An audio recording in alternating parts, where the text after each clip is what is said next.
안녕하세요. 법률사무소 예원 이혼 전문 변호사 김보람입니다.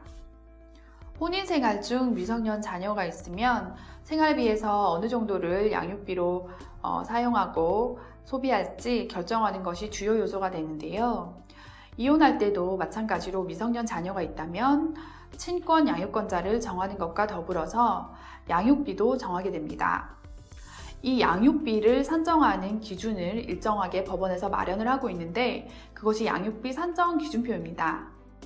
양육비 산정 기준표를 검색해 보시면 이제 쉽게 찾을 수 있고 양육비 산정 기준표가 마련되어 있다라는 것은 많은 분들이 알고 있는데 막상 이 표를 어떤 식으로 봐야 되는지 어려움을 겪으시는 분들이 있는데 오늘은 양육비 산정 기준표를 어떻게 읽고 해당하는 것을 찾아내야 되는지에 대해서 설명드리겠습니다.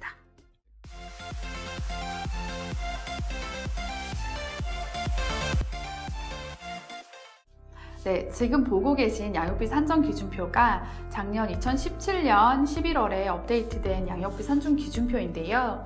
양육비 산정 기준표는 매년 이렇게 업데이트 되는 것은 아니고 한 3, 4년 정도 물가 상승률이나 여러 가지를 고려해서 법원에서 새로운 버전을 공표하고 있습니다.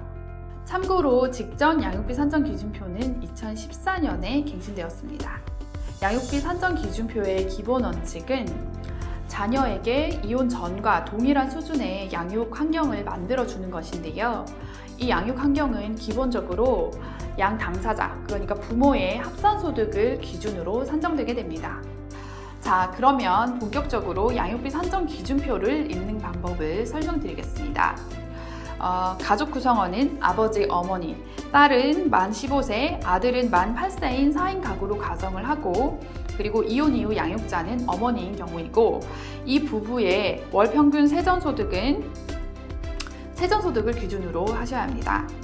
어머니는 180만 원, 그리고 아버지는 270만 원으로 부부의 합산소득이 450만 원인 경우를 가정해서 양육비 산정 기준표를 읽어보겠습니다. 가로축을 보시면 부모의 합산소득이 구간별로 나눠져 있습니다. 이 부부의 경우에는 월 합산소득이 450만 원이기 때문에 400만 원에서 499만 원 사이의 구간에 해당이 됩니다. 그리고 아이들의 나이가 세로축에 이제 기재가 되어 있는데 만 나이를 기준으로 만 8세, 만 15세를 기준으로 접점이 되는 곳을 해당 양육비로 보시면 됩니다.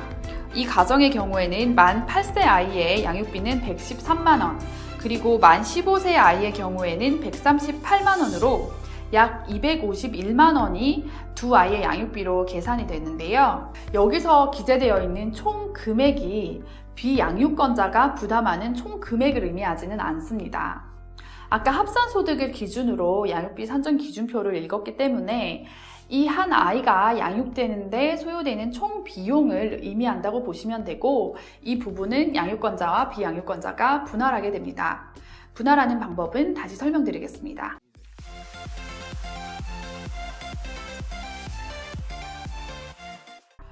이렇게 산정되는 표준 양육비는 그대로 고정되는 것이 아니고 도시에 거주하고 있는지 그리고 총 아이의 형제 자매의 숫자가 어떻게 되는지 등에 따라서 가산가감하게 됩니다. 아무래도 외동인 경우에는 소요되는 비용이 좀 적어질 수 있기 때문에 가산될 수 있고 자녀의 수가 많은 경우에는 감산될 수 있습니다. 이렇게 감산 및 가산 요소가 반영된 총 양육비는 부부의 이혼하는 부모의 소득 비율로 다시 나눠지게 됩니다. 즉 다시 예시로 돌아가서 보면 아이를 키우지 않는 아버지는 총 251만 원의 양육비 중에서 자신의 부담 부분인 60%에 해당하는 150만 원을 양육비로 매월 어머니에게 지급하게 됩니다. 다만 이 150만 원이라는 것은 가산 가감 요소를 전혀 고려하지 않은 양육비 산정 기준표에 나오는 금액만을 기준으로 한 것이기 때문에 개별 사정에 따라서 법원에서 가산 가감 요소를 고려하여 총 금액을 산정하게 됩니다.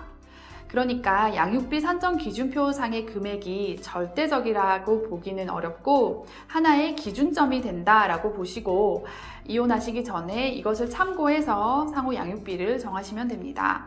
이혼 과정에서 아이들의 친권과 양육권 그리고 양육비 면접 교섭권을 정리하게 되는데 양육비를 어떻게 합의해야 되는지 궁금해하신 분들에게 도움이 되었으면 좋겠습니다. 감사합니다.